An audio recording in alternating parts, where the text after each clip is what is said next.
NIA ने आरोपी महेश अग्रवाल की कोर्ट में पेशी की और पेशी के बाद न्यायिक हिरासत में जेल भेज दिया जाएगा। महेश अग्रवाल आधुनिक पावर कंपनी के निदेशक है। एनआईए ने 18 जनवरी को कोलकाता से उन्हें गिरफ्तार किया था। महेश अग्रवाल पर टीपीसी उग्रवादी संगठन को फंडिंग करने का आरोप है और बाकी दो आरोपी विनीत अग्रवाल और अमित अग्रवाल की कभी भी गिरफ्तारी हो सकती है। टंडवा मगध आम्रपाली कोयला परियोजना से जुड़ा है टेरर फंडिंग का यह मामला। तो टेरर फंडिंग मामले में गिरफ्तार महेश अग्रवाल की एनआईए कोर्ट में पेश हुई। बताएं आपको कि आधुनिक पावर कंपनी के निदेशक है महेश अग्रवाल। टीपीसी को फंडिंग करने का आरोप है।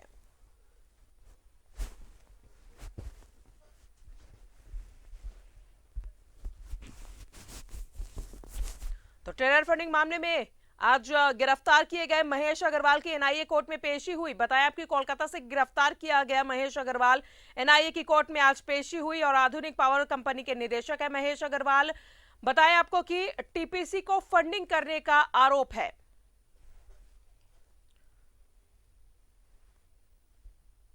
तो इस वक्त की ये बड़ी खबर आपको बता रहे हैं, टेरर फंडिंग मामले में गिरफ्तार महेश अग्रवाल को एनआईए कोर्ट में पेशी। इस वक्त की ये बड़ी खबर, पेशी चल रही है कोर्ट में और यहां से सीधे जेल भेज दिए जाएंगे महेश अग्रवाल। बताएं आपको कि टंडवा मगध आम्रपाली कोयला परियोजना से जुड़ा है टेरर फंडिंग का ये पूरा मामला। तो इस वक्त की ये बड़ी खबर आपको बता रहे हैं, जहां टेरर फंडिंग मामले में महेश अग्रवाल की एनआईए कोर्ट में पेशी हो रही है। और ज्यादा जानकारी दे रहे हैं सहयोगी दीपक हमारे साथ मौजूद है। दीपक, पूरी जानकारी दे, क्या कुछ चल रहा है एनआईए कोर्ट में? बता दें कि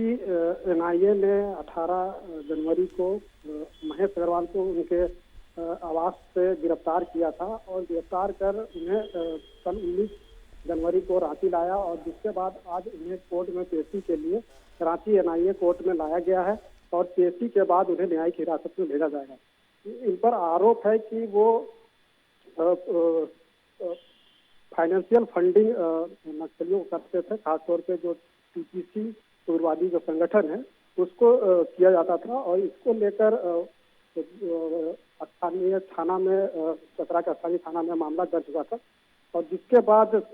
2018 में एनआईए ने उस मामले को टेक ओवर किया और आरोप पत्र न्यायालय में सुपुत्र किया, जिसके बाद न्यायालय ने सुनवाई करते हुए रांची सिविल कोर्ट से एनआईए कोर्ट में सुनवाई करते हुए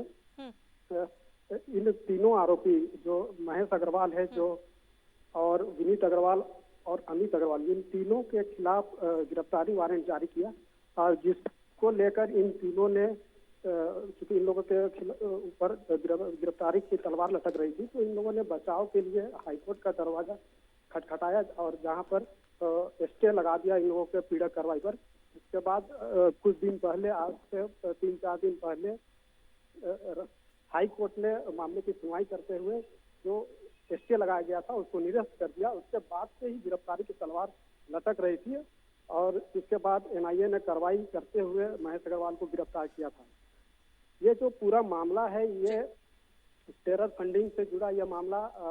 चतरा के मगध आम्रपाली कोयला परियोजना से जुड़ा हुआ है, जहां पर कोयले का काला खेल होता था अस्थायी समिति के नाम पर और जिसमें कई लोगों को एनआईए ने पूर्व में ही गिरफ्तार कर जेल भेज चुका है और ये लोग अस्थायी समिति के नाम पर 200 रुपया प्रति टन के हिसाब से कोयला का वसूली करते थे और उस पैसा को उग्रवादी संगठन को दिया जाता था और उस पैसा से उग्रवादी संगठन हथियार की खरीदारी करते थे। तो इस तरह से ये काला खेल चलता था। साठ गांठ कहीं ना कहीं जो ट्रांसपोर्ट है या कोयला कारोबारी है और उग्रवादी संगठन के बीच चल रहा था, जिसको लेकर एनआईए ने एक बड़ी कार्रवाई की है। आज ही जैसा कि सूचना मिल रहा है कि टंडवा स्थित कोयला परियोजना में जिस तरह से इधर एनआईए के द्वारा कार्रवाई की गई उसके बाद से ही वहाँ हड़कंप मच गया है। कई ट्रांसपोर्टरों ने वहाँ से भाग खड़े हुए हैं। तो कहीं ना कहीं जिस तरह से एनआईए के द्वारा कार्रवाई की गई है उसके बाद से हड़कंप मच गया है, लेकिन अभी भी दो अपराधी जो आरोपी है विनीत अग्रवाल और अमित अग्रवाल वो अभी भी एनआईए के गिरफ्त से दूर है जिस पर दबिश लगातार बनाई जा रही है। संभावना जताई जा रही है कि कुछ दिनों के बाद इन लोगों की भी गिरफ्तारी हो सकती है। चलिए, तो विनीत अग्रवाल और अमित अग्रवाल पर भी लगातार दबिश बढ़ी हुई है और कभी भी इन दोनों की भी गिरफ्तारी हो सकती है। दीपक, आप तमाम ताजा अपडेट हमें देते रहेंगे, फिलहाल यहाँ पर रोकना चाहेंगे। टेरर फंडिंग मामले में गिरफ्तार महेश अग्रवाल से एनआईए की कोर्ट में पेशी चल रही है, क्या कुछ निकलकर सामने आता है, दोबारा आपसे ताजा अपडेट लेंगे। बहरहाल बहुत बहुत शुक्रिया आपका दीपक, तमाम जानकारियों के लिए। कोर्ट में महेश अग्रवाल को लाया गया था, जहां पर कोर्ट में पेश किया गया। पेशी के बाद जुडिशियल कस्टडी में जो है, न्यायिक हिरासत में है जो महेश अग्रवाल को यहां से लेकर के एनआईए की जो टीम है वो जा रही है। आप देख सकते हैं कि आधुनिक ग्रुप के जो एमडी हैं, ये आप पूरी तरीके से समझ सकते हैं कि किस तरह से यहाँ पर से लोग निकले। हम अपने सहयोगी को कहेंगे कि ये लिफ्ट से जा रहे हैं, हम लोग सीढ़ी के माध्यम से जाने की कोशिश करेंगे और जानने की कोशिश करेंगे कि किसी तरह से जो जानकारियां मिली हैं अब तक एनआईए के स्पेशल कोर्ट ने आज इसे न्यायिक हिरासत में भेजा है, क्योंकि एनआईए के द्वारा गिरफ्तार किया गया था। गिरफ्तारी के बाद आज के जो कानूनी जो प्रक्रिया के तहत जो कार्रवाई की गई, इसी के तहत ये पूरी कार्रवाई हुई है और कार्रवाई में आज न्यायालय ने जुडिशियल कस्टडी में भेज दिया है। कहीं ना कहीं कोर्ट के पास जो जानकारियां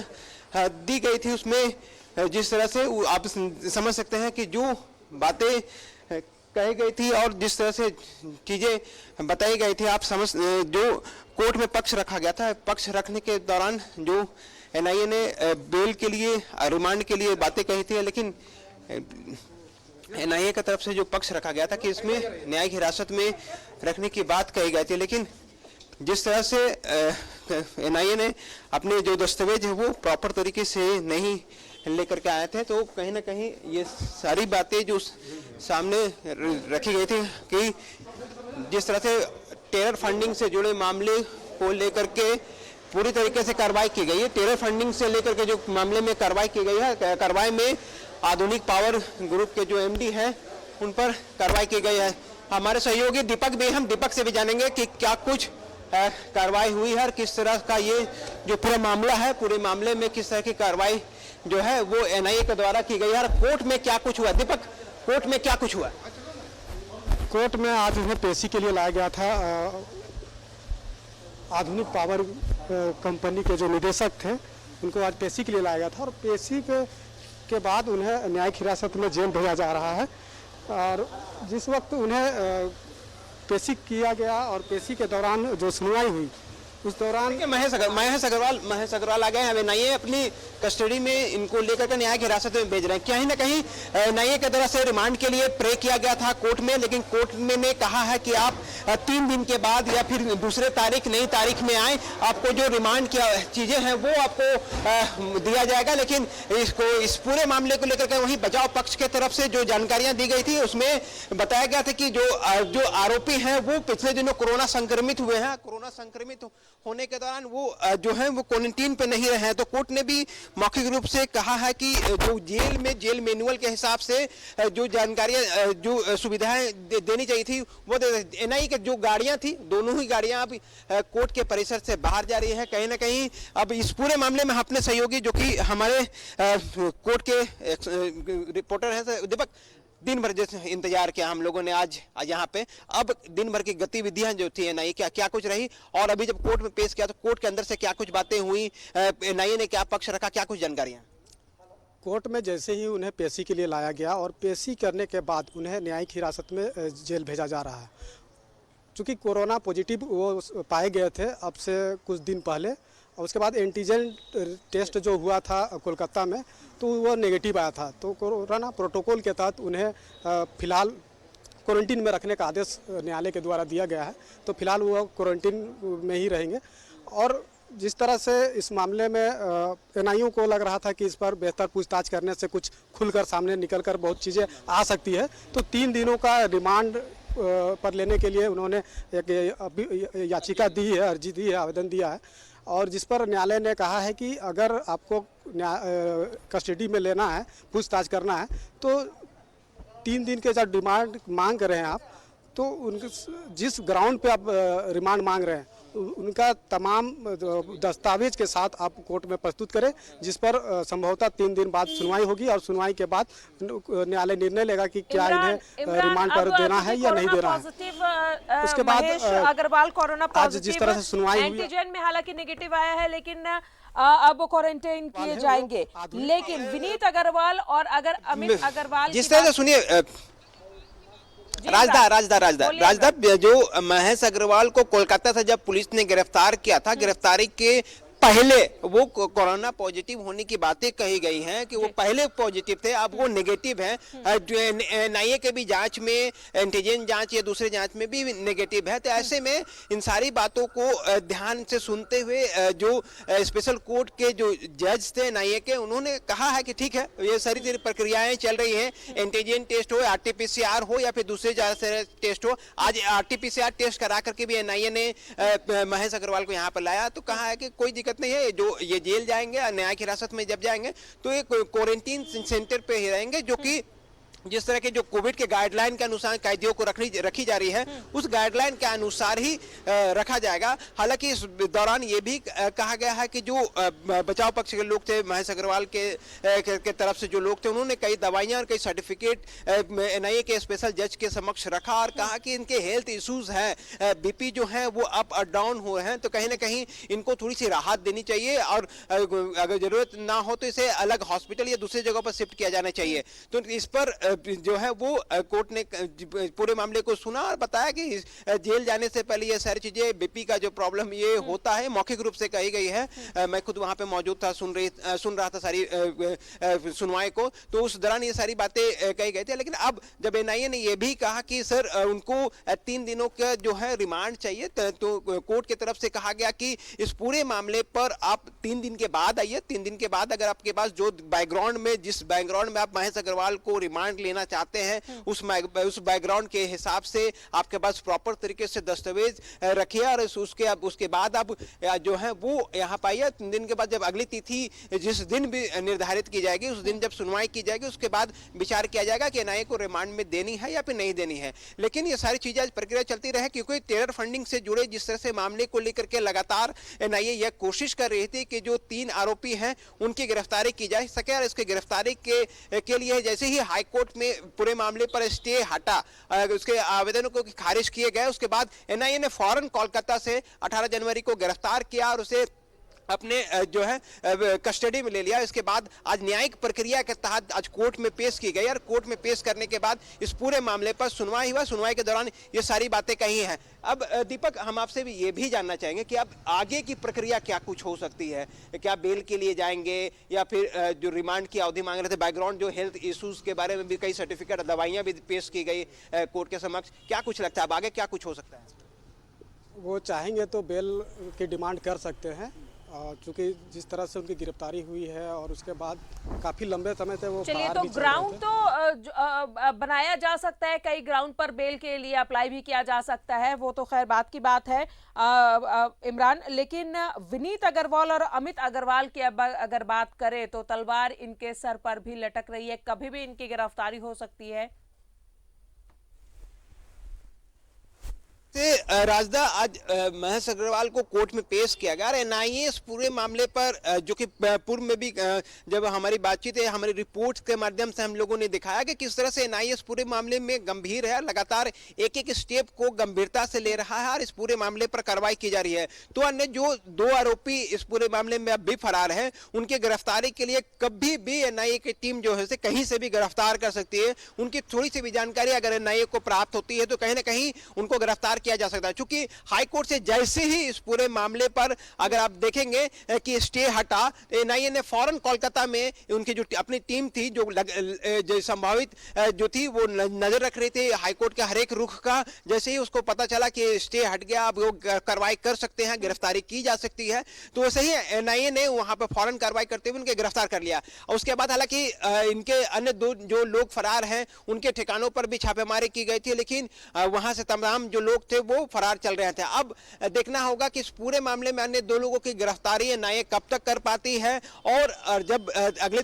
तारीख में जब फिर से एक बार एनआईए के स्पेशल कोर्ट में इस पूरे मामले की सुनवाई की जाएगी तो क्या महेश अग्रवाल को दोबारा से रिमांड पर लिए जाएंगे, अगर लिए जाते हैं तो उसके बाद कितने दिनों का रिमांड होगा, ये सारी चीजें जो है वो आने वाले दिनों पर स्पष्ट रूप से तस्वीर क्लियर हो पाएगी। लेकिन इतना तो साफ है कि टेरर फंडिंग से जुड़े मामले को लेकर के एनआईए ने जो आज यहाँ पे कार्रवाई की, कार्रवाई के तहत आज पूरे मामले पर जो है महेश अग्रवाल को कोर्ट में पेश किया, जिसमें न्यायिक हिरासत में भेजे गए हैं। तो इस पूरे मामले पर अब कार्रवाई जारी है। देखना होगा कि इस पूरे मामले में और किन किन लोगों पर गाज गिरती है, क्योंकि जिस तरह से कोलकाता से रांची लाने के दौरान भी महेश अग्रवाल से एनआईए ने काफी पूछताछ की है, कई सवालों के जवाब तलाशे हैं, कई सवाल जो है वो पूछताछ की उस दौरान भी की गई है, जानकारियां हासिल करने की कोशिश की गई है। कहा यह भी जा रहा है कि कई जानकारियां महेश अग्रवाल ने एनआईए को दिया है और इस पूरे मामले को लेकर के, लेकिन एनआईए इस पूरे मामले पर अगला रुख क्या कुछ होगा ये देखने वाली बात होगी। राजदा इमरान, 3 दिनों के बाद की बात सामने आ रही है, क्या कोई तारीख मुकर्रर हुई है पेशी की अगली? नहीं, देखिए आज सुनवाई के दौरान जो जिस तरह से जो बातें सुनाई दे रही थी, जिस जगह पर सारे जो कोर्ट रूम में जिस तरह से चल रहा था उस सारी बातों को मैंने सुना, तो उसके अभी तारीख जो है वो निर्धारित नहीं की गई है। अभी जजमेंट की कॉपी चूंकि हमारे पास भी नहीं है, जज एनआईए को जो स्पेशल कोर्ट की तरफ से जो जजमेंट निकले हैं उस कॉपी अगर सामने अगर हाथ में आ जाए तो उसके बाद ये सारी चीजें स्पष्ट हो पाएगी कब अगला तारीख जो है एनआईए की तरफ से कोर्ट से निर्धारित की गई है। फिलहाल कोर्ट ने साफ शब्दों में कहा है कि अभी आप 3-4 दिन बाद एनआईए हमारे पास आए, एक अर्जी दे इस पूरे मामले को लेकर के, उसके बाद विचार किया जाएगा कि इस पूरे मामले पर अगली सुनवाई कब होगी और क्या इस पे रिमांड के लिए कितनी जरूरत है एनआईए को वो देखा जाएगा, उसके बाद रिमांड दी जाएगी। तो जाहिर सी बात है कि अगली तारीख अभी जो है वो निर्धारित नहीं की गई है, लेकिन इतना है कि आने वाले दिनों में लगातार इस पूरे मामले को लेकर के एनआईए कोर्ट में गतिविधियां जो है वो चलती रहेगी और महेश अग्रवाल सहित अन्य लोगों की गिरफ्तारी के बाद जिसे पावर आधुनिक पावर ग्रुप के जो इस पूरे मामले में टेरर फंडिंग से जुड़े कई मामलों में कई लोगों को पूर्व में भी गिरफ्तार किया गया था। मुख्य आरोपी के रूप से महेश अग्रवाल सहित अन्य 2 लोगों को इस पूरे मामले में देखा जा रहा था, जिस तरह से टेरर फंडिंग से टीपीसी से जुड़ा यह पूरा मामला था और जिस तरह से कोयला के क्षेत्र में या फिर डंपिंग यार्ड के क्षेत्र में प्रति टन उठाव के नाम पर जो पैसे की वसूली की जाती थी और इसमें टीपीसी को फंडिंग किया जाता था, टीपीसी के जरिए उसी पैसे का जो इस्तेमाल जो है वो पुलिस के खिलाफ कार्रवाई करने में, सरकार के खिलाफ कार्रवाई करने में या फिर जो विधि व्यवस्था खराब करने में टीपीसी को जो गुरवादी थे उनका इस्तेमाल किया करते थे। तो अब इस पूरे मामले में जब मुख्य आरोपी के रूप से जब गिरफ्तारियां हो गई हैं तो अब देखना होगा कि एनआईए इस पूरे मामले में और किन किन लोगों पर अपनी निगाहें बनाती है और किन पर गाज गिरता है, क्योंकि साफ तौर से है कि जब 2-3 लोगों की और गिरफ्तारी होनी बाकी है तो ऐसे में इनकी जब गिरफ्तारियां होंगी तो कई राज जो है और खुलेंगे और उनके परत दर परत जब चीजें खुलती हैं तो गिरफ्तारियों का जो फेयरिस्ट है जो संख्या है वो अक्सर बढ़ती है। तो उम्मीद है कि आने वाले दिनों में कई और गिरफ्तारियां हो सकती है। चलिए, बहुत बहुत शुक्रिया इमरान और दीपक आप दोनों का तमाम जानकारियों के लिए। तो एनआईए की टीम ने आज कोर्ट में पेशी हुई महेश अग्रवाल की, टेरर फंडिंग मामले में महेश अग्रवाल गिरफ्तार किए गए।